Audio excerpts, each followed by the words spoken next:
Hey guys, so I wanted to show you why infertility is so frustrating.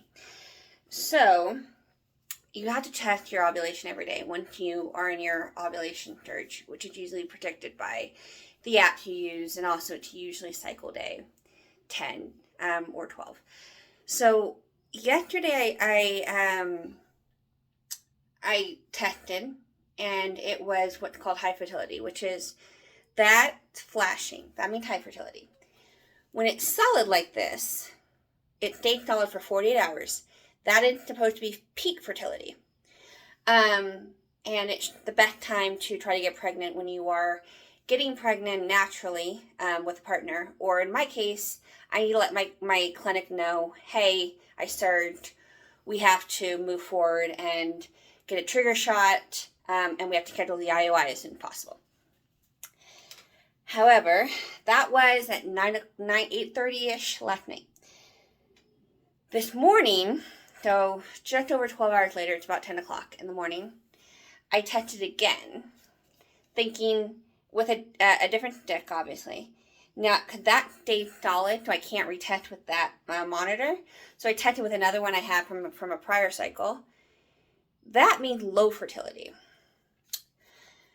So I'm making a call to my clinic because that means there's no LH surge, there's no ovulation surge, and like I said, just over 13 hours ago, that I was surging, and just under 24 hours ago, about 15 hours ago, about 30-ish, 28 hours ago, I was only in high fertility.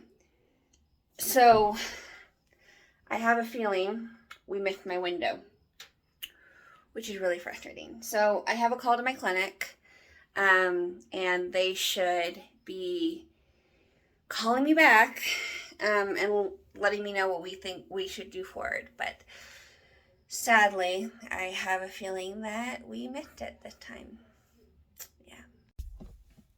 Hi guys, so I did call the nurse and she called me back and she asked me had me come up to Denver. So they close at 12, so I got the last appointment. Had to rush up here from Colorado Springs, which is about an hour. It's about 45 minutes, 50 minutes.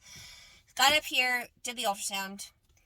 The follicle is still there. So that would my big worry with that. I would go from not last time but the time before where we knew I tested positive for a high fertility, had an egg, it released, and we missed the window. So the follicle is still there. It's measuring 13 millimeters, so it still has to grow at least another 5, preferably. However, we think that I probably surge at 16, so we're probably looking more like Monday or Tuesday. They're probably going to give me a call later today, and they'll probably have me come in on Monday and do another, and probably do another ultrasound.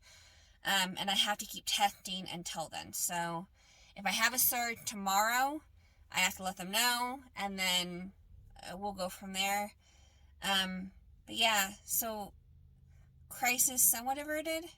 I feel a little bit better, not a ton better, but I feel a little bit better, knowing that the follicle is still there, because that was my big fear, that I would get up here and the follicle is still way too small for me to trigger or anything like that, which is fine. I don't want to trigger before it's ready.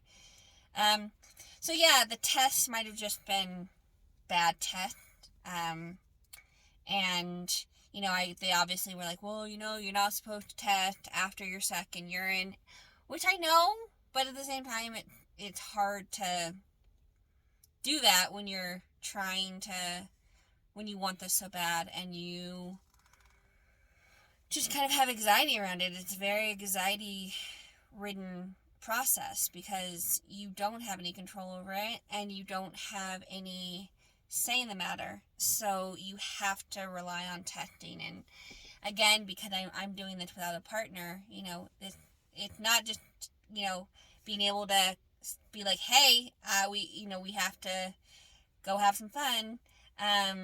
it having to do with it with doctors, and having to do it in a medical situation, and having to do with it in a very sterilized manner, and a manner that is a lot harder because, I do have to travel to Denver for most of this. And that, regardless on the weekend, and even if I had served, I still would have had to do it today, and come up to Denver, because that's where they do the procedure. My local clinic doesn't do it. Plus, it's a 3-day weekend, which means my clinic is closed, which means the only one that's open is Denver, which is frustrating. So, good news is I didn't miss the window, so it seems. I have to keep testing.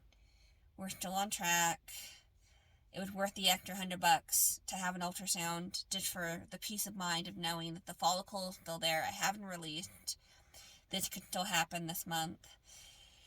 And yeah, so that's where we are at. Thanks for this is just a quick video with the update in between. Hopefully Monday we have more information and we can get this going, and next week probably do the procedure, and again hopefully have a baby coming. So thank you for listening and for hanging out with me and indulging me with your views. Like, share, and subscribe. Get this going, so that way hopefully maybe I can help more people who are going through this. There isn't a lot of people who go through this. So alrighty, bye.